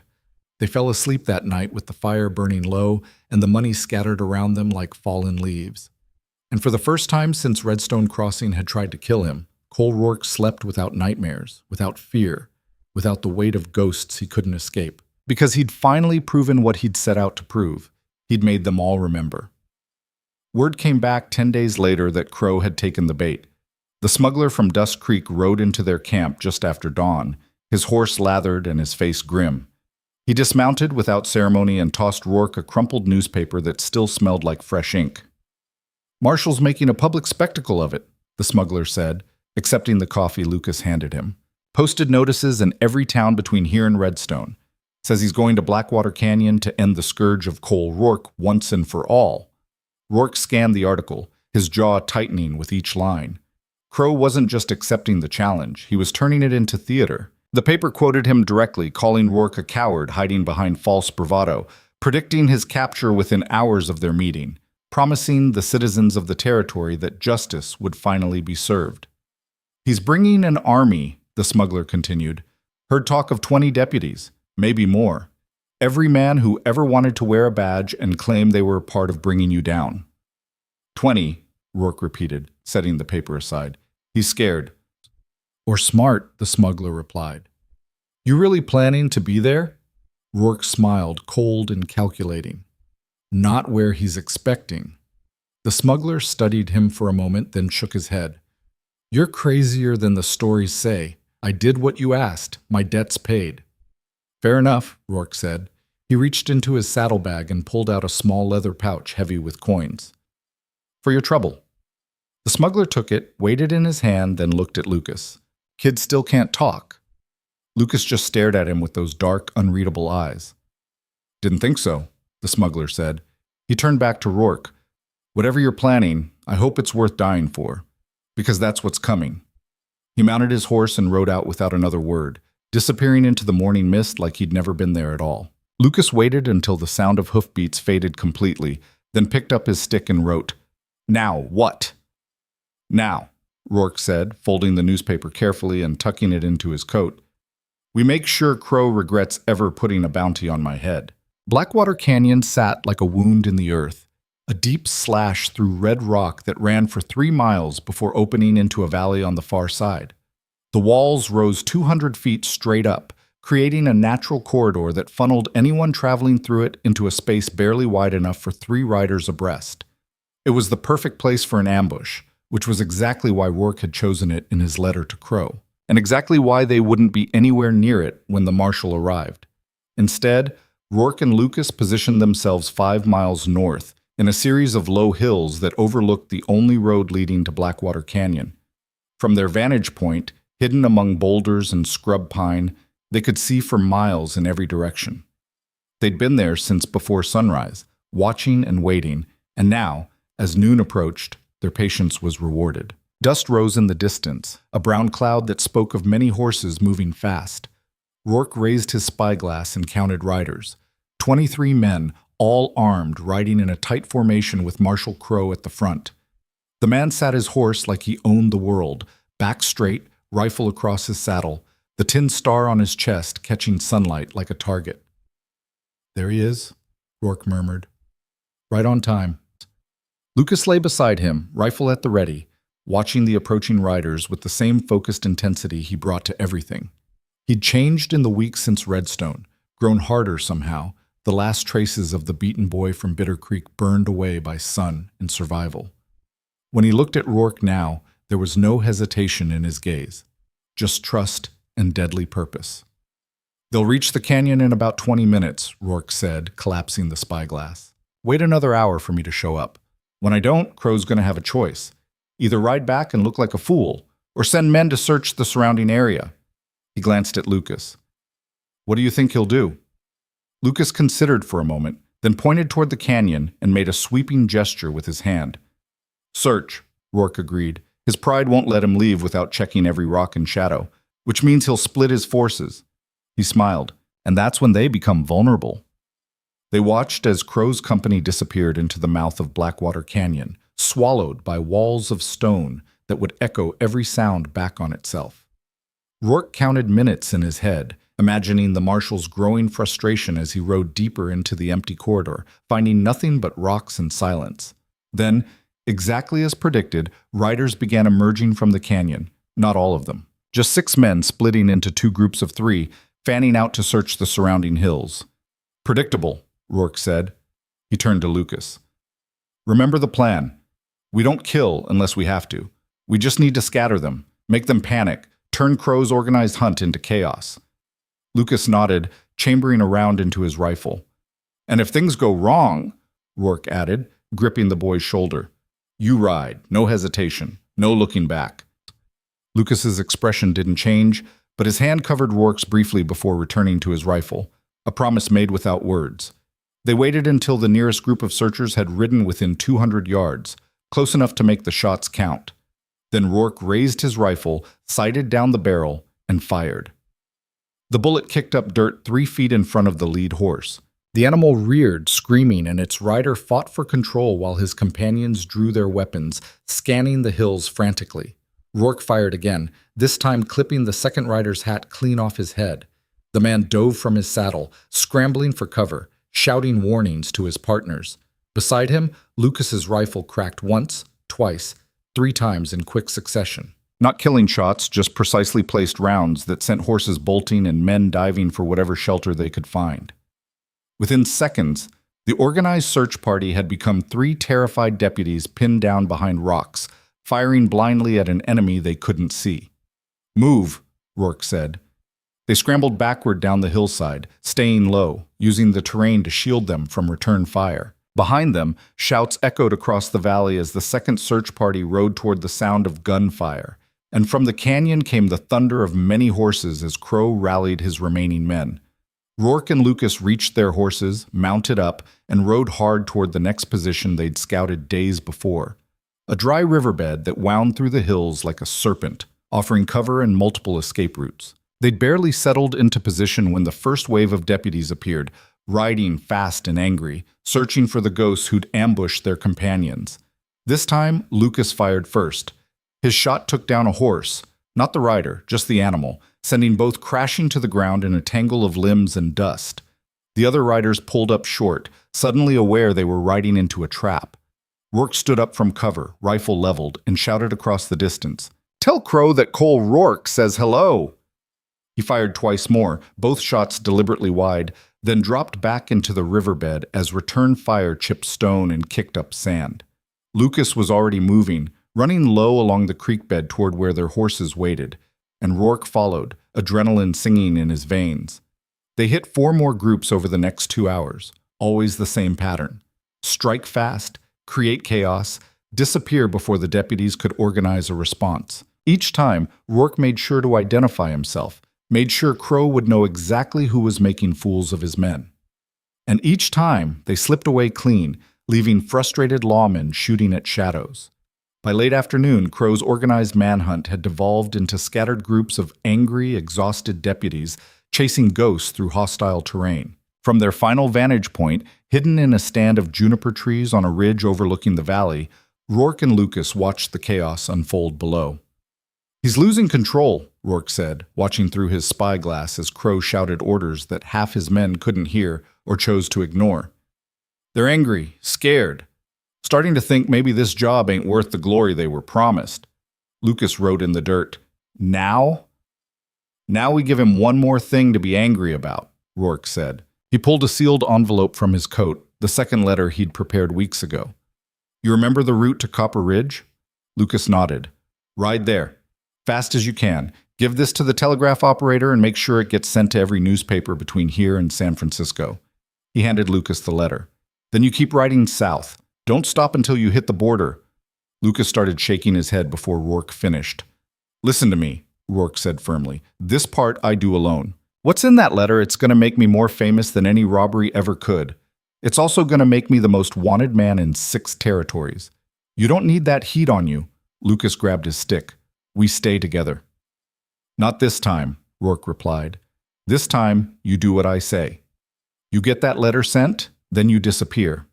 Change your name, grow old, live the life I can't have anymore." He gripped Lucas's shoulders. "Please." For a long moment, they just stared at each other. Then Lucas pulled away, mounted his horse, and rode toward Copper Ridge without looking back. But he took the letter with him, and that was all Rourke needed.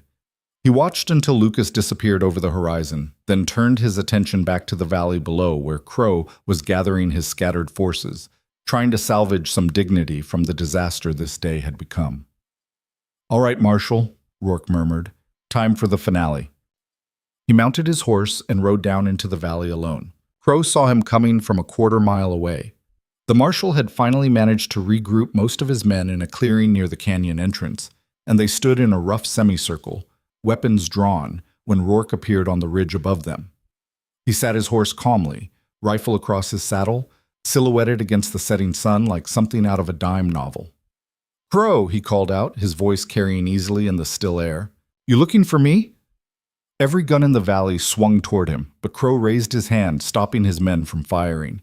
He urged his horse forward, separating from the group, and stared up at the outlaw he'd been hunting for months. "Rourke," he said, and there was something almost like respect in his voice. "Wasn't sure you'd actually show." "Couldn't resist," Rourke replied. "Heard you were making a spectacle of yourself. Thought I'd come watch." "You made fools of my men today," Crowe said, jaw tight. Attacked from cover like a coward. That the man you've become. That's rich coming from someone who ambushed my gang in Redstone, Rourke shot back. Tell me, Marshal, when you killed Jimmy Kern, did you give him a chance to draw? Or did you just shoot him in the back like the righteous lawman you are? Crowe's face darkened. Your men were criminals. They got what they deserved. And what do I deserve? Rourke asked. What does any man deserve who refuses to lie down and die just because you say so? Justice, Crowe said. Trial, hanging, the same end all outlaws face eventually. Rourke laughed, bitter and sharp. You don't want justice. You want glory. Want people to remember you as the man who brought down Cole Rourke. That's why you tripled the bounty. Why you brought 20 men to catch one. You're not fighting crime, Marshal. You're building a legend. Then let's end it, Crowe said. He dismounted, drawing his pistol and holding it loosely at his side. Right here. Right now. You and me. No deputies. No tricks. Just 2 men and the truth of who's faster. Rourke considered the offer, looking past Crowe to the ring of armed men waiting for any excuse to open fire. It was a trap, obviously. Even if he won, even if he put a bullet through Crowe's heart, the deputies would cut him down before he made it 10 feet. But that didn't matter anymore. What mattered was making sure the world knew what happened here, making sure the story got told the right way. All right, Rourke said. He dismounted slowly, keeping his movements clear and deliberate, and walked down the slope toward where Crowe stood waiting. Behind the marshal, deputies shifted nervously, fingers tight on triggers. The 2 men faced each other across 20 feet of empty ground. The sun hung low and red behind Rourke, painting everything in shades of blood and shadow. Somewhere in the distance, a hawk cried out, lonely and hunting. You know how this ends, Crowe said quietly. Yeah, Rourke replied. I do. Then why? Crowe asked. Why come here? Why not just run? You could have disappeared into Mexico, lived out your days in peace. Because, Rourke said, some things are worth more than peace, worth more than survival. He smiled. You wanted a legend, Marshal. I'm giving you one. Crowe's eyes narrowed. What are you? That's when the first shots rang out. Not from either of them. From the hills surrounding the valley, from positions Rourke had scouted and abandoned, from rocks and shadows where no one actually stood. Just echoes, ricochets, the ghost sounds of a battle that wasn't happening. Crowe's men panicked, spinning toward the phantom threats, firing at nothing. In the chaos, Rourke drew and fired once, the bullet taking Crowe's hat clean off his head. The marshal dove for cover and Rourke was already moving, sprinting toward his horse, while deputies shot at shadows and each other in their confusion. He made it to his saddle, wheeled the horse around, and was gone before anyone realized the entire firefight had been an illusion. Just sounds and echoes and the power of suggestion turning trained lawmen into frightened children. Behind him, Crowe's voice rose above the chaos, screaming for order. But Rourke was already beyond hearing. He rode hard through the twilight, putting miles between himself and the valley, not stopping until full dark had fallen and the stars emerged like witnesses to what he'd done. Only then did he slow his horse to a walk, breathing hard, grinning despite the danger he'd just escaped. Because tomorrow, when the newspapers printed the letter Lucas had delivered, the whole frontier would know the truth, not Crowe's version, not the sanitized story of lawmen and justice, but Rourke's story, the real one. And legends, once told, never really died. The letter reached the San Francisco Chronicle first, then spread like wildfire to every newspaper between California and Colorado. Within a week, Rourke's own account of what happened at Blackwater Canyon had been printed in a dozen territories, each version growing more dramatic with every retelling. He'd written it carefully, deliberately, knowing it would be his last chance to control the narrative. In it, he admitted to the Redstone robbery, not with shame, but with pride. Explained how he'd outsmarted both criminals and lawmen, how he'd turned Crowe's ambush into his own triumph. Detailed every moment of the canyon encounter, painting himself not as a villain, but as a man fighting against a corrupt system that valued glory over truth. The response was immediate and overwhelming. Some papers condemned him as a dangerous criminal who needed to be stopped at any cost. But others, especially in territories where the law was viewed with suspicion, printed his letter in full and added editorial commentary praising his audacity. Ballads started appearing in saloons, songs about the outlaw who couldn't be killed and the silent partner who rode beside him. Wanted posters became collector's items, traded and sold like rare treasures. Within a month, the bounty on Cole Rourke's head had climbed to $20,000, the highest in frontier history. And Cole Rourke himself had disappeared completely. They found each other 6 weeks later in a town so small it didn't even have a name, just a trading post and a handful of buildings scattered along a river that marked the boundary between United States territory and the lawless lands beyond. Rourke had been living under an assumed name, working as a ranch hand for a widow who didn't ask questions about his past. He'd grown a beard, cut his hair short, and walked with a slight limp he'd picked up when his horse had thrown him during a river crossing. To anyone who didn't look too close, he was just another drifter trying to earn enough to get through winter. Lucas found him anyway. Rourke was mending fence on the edge of the widow's property when he saw the rider approaching. Something about the way the figure sat, his horse made Rourke reach for the gun he kept hidden under his shirt. Then the rider got close enough for Rourke to see his face, and every defensive instinct dissolved into something that felt dangerously close to relief. "You're supposed to be in Mexico," Rourke said when Lucas dismounted. The boy just smiled and pulled out his stick. "Missed you," he wrote in the dirt. "You're an idiot," Rourke said, but there was no heat in it. "You know the bounty's on you too now. $5,000 for the silent gunman. Every hunter in 6 territories knows your face." Lucas shrugged and wrote, "Worth it." They stood there in silence, 2 wanted men in the middle of nowhere, surrounded by emptiness that somehow felt less lonely than it had minutes before. "The widow's been good to me," Rourke said finally. "Gave me work, didn't ask questions. I was thinking maybe I'd stay through spring, help her get the ranch ready for next season." Lucas nodded, understanding but not leaving. "There's a spare room in the barn," Rourke continued, fighting a smile. "Could use another hand if you're not too proud for honest work." Lucas's answering grin was answer enough. They worked the ranch through winter and into spring, 2 ghosts playing at being normal men. The widow treated them fairly, paid them in coin and hot meals, and if she suspected who they really were, she never said a word. Lucas learned to rope cattle with surprising skill, while Rourke discovered he had a talent for breaking horses that other men had given up on. At night, they'd sit on the barn roof and watch stars wheel overhead, while Rourke told stories about the old days, the robberies, the close calls, the men he'd ridden with who were all gone now. Lucas listened without judgment, occasionally writing questions in the dirt or simply letting the silence speak for both of them. "You know we can't stay here forever," Rourke said one evening as spring turned toward summer. "Eventually someone will recognize us. Eventually the law will come." Lucas picked up his stick. "Then we move." "Where?" Rourke asked. "We run out of frontier eventually, run out of places where a man can disappear." "Together," Lucas wrote. "Doesn't matter where." Rourke studied the boy. Not a boy anymore, really, but a young man who'd survived things that would have broken most people and come out stronger for it. Somewhere along the way, Lucas had stopped being a burden or a responsibility and had become something Rourke had never expected to find again. Family. "You ever regret it?" Rourke asked. "Following me out of Bitter Creek? Could be living quiet somewhere, no bounty on your head, no lawmen hunting you." Lucas didn't even hesitate. He wrote 3 words, "Best decision ever." "Even knowing how it ends?" Rourke pressed. "Knowing we're probably going to die running?" Lucas looked him dead in the eye and wrote, "Rather die free than live broken." Rourke felt something shift in his chest, some final wall crumbling. He'd spent years building armor against the world, convincing himself that trust was weakness and attachment was liability. But here was this silent, stubborn kid proving him wrong with every choice he made. "All right then," Rourke said quietly. "We ride together. Whatever comes." Lucas nodded once, solemn as a vow.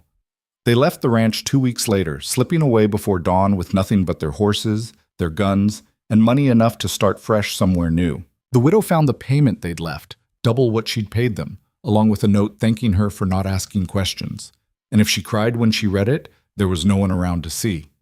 Rourke and Lucas rode south, crossing the border into territories where American law held no weight, and wanted posters were just paper for starting fires.